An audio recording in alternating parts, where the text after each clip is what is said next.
Now, I was going to say, Prof, what do you think? What do you make of that? Well, you know, I think it's a shame that we have to conduct elections in this kind of atmosphere. It's not just to say that you are maintaining peace on election day. It is just the environment. The day before election is as important as election day itself.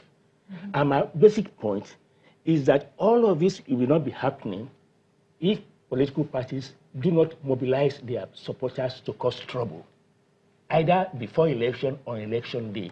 And you and I, who are peace-loving, will be scared to go out to vote. Which is what then brings about poor turnout. Brings about poor turnout, yes. That's part of the reason why. But the important point is that if the two political parties can trust one another, the two major ones, the mainstream political, they can trust one another, work to educate their supporters, and mobilize them to behave in a way that will strengthen the electoral process. But instead, what they do is, in fact, to add more fuel. And I was going to say, Prof, asking the two political parties or the politicians themselves to trust themselves and allow the process to run, wouldn't it be like asking the North and the South to come together to meet at a certain point? No. Leave that argument. you see, somehow you can create, I mean, beyond the interest of the two of you, is the interest of the nation itself. Mm-hmm.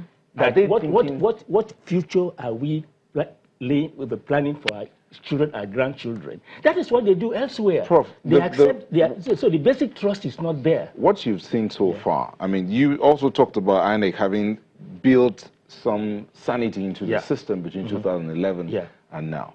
But what you've seen so far, from the attitude or behaviors of the politicians, I'm not talking about the new entrants, I'm talking about those who've been there. Yeah.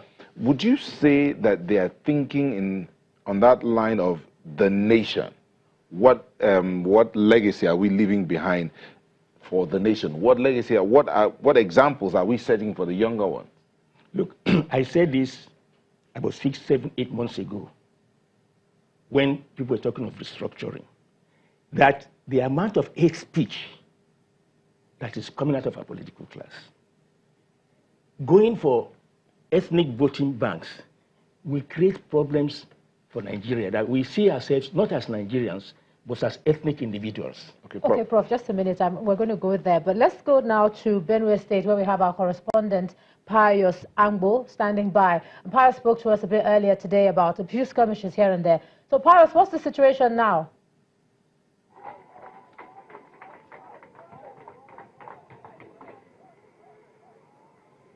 Well, thank you, Ijoma. I am here in Yandev North, one of the wards in Boko local government that elections took place earlier in the day.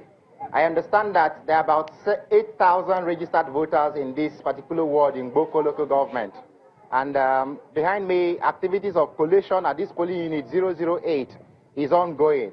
But before I bring whoever I'm going to talk to about what had happened here in Boko, earlier on, while we left Makurdi to go to Mbalom and then Konshisha local government, reports came and visuals from Chito in Azendeche in Ukum local government of how political thugs attacked election officials and burnt down the entire material for that electoral ward. Up to 13,000 registered voters were expected to cast their votes at Azendeche today in Ukum local government. But because of the arsonist activities of these persons, the elections were cancelled there. The REC confirmed this to me when we spoke earlier. But here in Boko, that we are standing, elections are concluding, they are counting, and from here they will be moving to the Ward Collation Center for elections and all of that. But I have joining me right now one of the domestic observers who will talk to us about what they saw from the beginning of poll at this 008 polling unit in Yandev North. Good day. Yeah, good day, sir. What has been your assessment of the polls here since you came in? Since I came in, everything has been calm. Security personnel have been much, and everything has been going fine since we came around past 7, and the officials and the materials arrived around 7:37. Everything has been going fine. Okay. Did you have any incidents of violent conduct or altercations or any other thing that would say the polls here were not peaceful or credible, or everything has been fine today? Today, everything has been fine. I can assure you for that. Everything has been fine for here today, and the security agents have tried their best. Okay, what stage of the electoral process are we here at this 008 polling unit, right? Can you tell us? At first, agents started helping people to vote, so it became a very serious issue, and the PO had to address them and all of them to stop that, and that if anyone could not identify who the person wants to vote, the person should report to the INEC officials, and if the person cannot report to the INEC officials, the person should not vote. No agent will be allowed to assist anybody to vote. Okay. Thank you very much for giving us this insight. Yeah, you see, from the 204 polling units where supplementary governorship elections took place today, I went to Mbalom, a particular interest area where last 2 weeks on the March 9th, when elections held, thugs had burnt down the entire election material for that ward. You had 10 polling units there with almost 6,000 registered voters. But they told me that when they began to hear sound of gunshot, they became apprehensive and began to think that, like they had attacks in April 2018 where 2 priests and 17 worshippers were killed that morning, they thought it was the same format of attack that was coming onto them. But later they discovered that they came for election materials and election was cancelled. But that today, they were happy that polls opened on time. They were casting their vote in peace with adequate security provided for them. So Mbalom is being taken care of with credible elections, I would say, today. Okay, Pius, but I hear you, and thanks for that. But what's going to happen to those 13,000 voters, you know, where the materials were burnt and all that? Are you hearing any reports of them starting again, or is that the end for those voters who have had that situation? And also just to add that the lawmaker that they chased away, I hope he's okay now.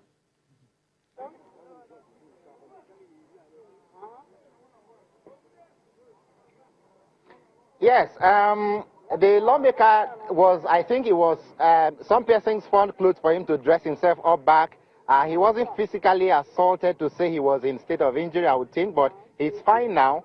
What I found out from the people who were escorting the materials before the attack was that when they were approaching Chito, the world headquarters for Azendechi in Ukum local government, this thug from nowhere just swamped them up and began to say that they should give them the election materials, and as they resisted, about 15 mobile policemen that were with them, some tried to protect or rescue the lawmaker and also provide cover for the election officials.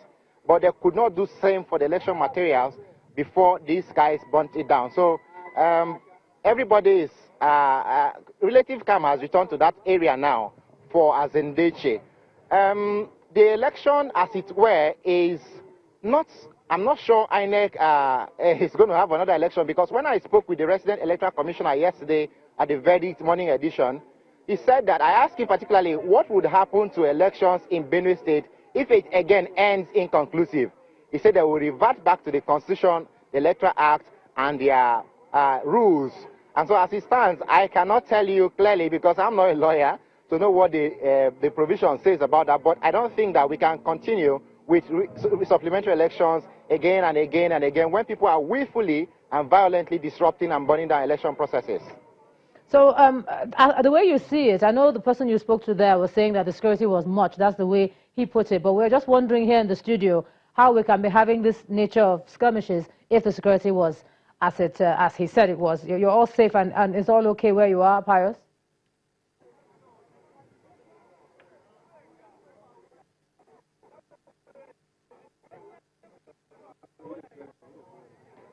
Yes. From the places I visited, I saw a deployment that were not there in the previous March the 9th elections. And these places were peaceful. I think what happened with Azendechi today was a deliberate plot that perhaps overwhelmed the 15 mobile policemen supporting or escorting the election materials from Ukum, Zakibiam, Ukum to the world headquarters. As they were arriving, and you can imagine when a mob action, there's a video I sent to the office, you will see how large the youth came at them, and you would be taken by surprise. Yes, security deployment, the Commissioner of Police had said it was enough before today, but I think that the behavior of electorates and politicians can also determine to what extent adequate security would mean for a particular community, because if you deploy 100 security personnel to a community and there are 1,000 community members, if all of them decide to misbehave, you don't expect that this 100 can hold 1,000 men back. And I think that's what has happened. There's a deliberate plot not to have allowed election in Azendesha. That's what played out there today. Thanks a lot, Pius. We'll probably speak to you some other time to see what else you have for us in the States. Pius Angbo there from Benue State. Prof, 100 can overwhelm, 1,000 can overwhelm 100. Yeah, well, I don't know. It depends on the firepower. But then the point, of course, also is that in the face of massive community resistance, except you want to mow down the whole community, you'll be. So there is also that kind of force, moral force, because the policemen themselves are human beings. They are human beings. They have their own views about things, and there's an extent to which they can go to try and see people who are actually out fighting for their own rights. And if the community is cohesive, the rascals among them will not have the courage to go out and do it, because they know they are coming back to that community. And that is the whole point of this night watchman kind of view of election. There's something which Ijoma asked Pius earlier, but that was in the case of Benue and the local government, where the materials were again destroyed this time around. For the rest of almost 18 states, where you have small and some bigger supplementary elections, in those areas, if there are similar disruptions, as indeed in some places we are getting such reports, yet unconfirmed anyway, but we're getting such reports. The point he raised about elections going on ad infinitum. Yeah. You were once in an electoral management body. How do you deal with such a thing? Well, you know, again, it depends on what the law says in this particular case. You know, I think where you have inconclusive, I think it's where some votes are voided. And where you have voided votes, the margin being more than the margin of difference between the two leading candidates, you have another set of elections. But the reason... But if it is a result of this kind of thing, people just disrupting, then you just go ahead and, I don't know what the law says, but you just go ahead and, because what you will be encouraging will be for some people to just deliberately start and to disrupt an election so they can make it inconclusive and come back again to do it. Yeah, but Prof, it's Section 26, that's the one you're talking about. It talks about natural disaster, not just people talks ganging and, you know, those are the circumstances under which you can say we have to do this again, not people just came to disrupt the place. That's why when this whole thing was declared inconclusive, a lot of people were complaining to say, under the Electoral Act, it doesn't say just general disruption. It says natural disaster, acts of God, and etc. Well, I mean, I don't know what the law is now, but I'm just giving that scenario that I can understand where voided votes can make a difference to the margin between the person leading and the second candidate. And you may therefore feel that it's not, you have to do an election so that you can now have a real, but where it comes to people disrupting election for all kinds of purposes, I think we have to be careful. Okay, and if what INEC is doing is, of course, against the law, they'll be taken to court. Okay, let me just take you a bit back from Benue. Before we went to Benue, you were talking about something you said some 6 months ago as regards the running of elections and the play of politicians as against the citizens and the examples they show. Could you finish up on that? What I mean is simply that I'm a student of Nigerian federalism, and over the years, I have seen two things happening. One, we are killing what I call all Nigerian institutions, unity colleges, federal universities, where states are now saying a federal university in my state belongs to me, the principal officers must be from my state, you know, and that those of you who are from other states, go away, go elsewhere. You know, we've had institutions where IMT in Enugu, once Anambra was cut out of Enugu was cut out of Anambra State. The following morning, they told all people from Anambra to go back to their. So you find that thing happening. We are now even talking of state police instead of trying to improve the Nigerian police. So we are killing all Nigerian institutions. That is my point. The second point I was also making is that, we have not decided how many states we want in this country. Right from 1960, even the independence constitution, the last conference before 1960, we've not how many states we want. But I also see a trend where states are getting more and more powerful, getting more and more insular. We cannot accept you into a public service because you're not an indigene, even though you're a Nigerian living in that particular state. And within a state, you also have, there are too many PAMSECs from this local government, that local house government. So we are becoming more and more sectional and in a way that is ethnic. And we are not trying to strengthen cross-cutting identity. Ethnic identity is just one identity among several others. But then all of this is playing out, all of this seems to also be playing out in the electoral process itself, because the insular nature you talk about is playing out now, because you find that people, the battle for power, the desperation you mentioned earlier on, is partly driven by this desire to ensure that everything is... But you see, everywhere, they are what you call ethnic voting blocks. But those ethnic voting blocks are never homogeneous.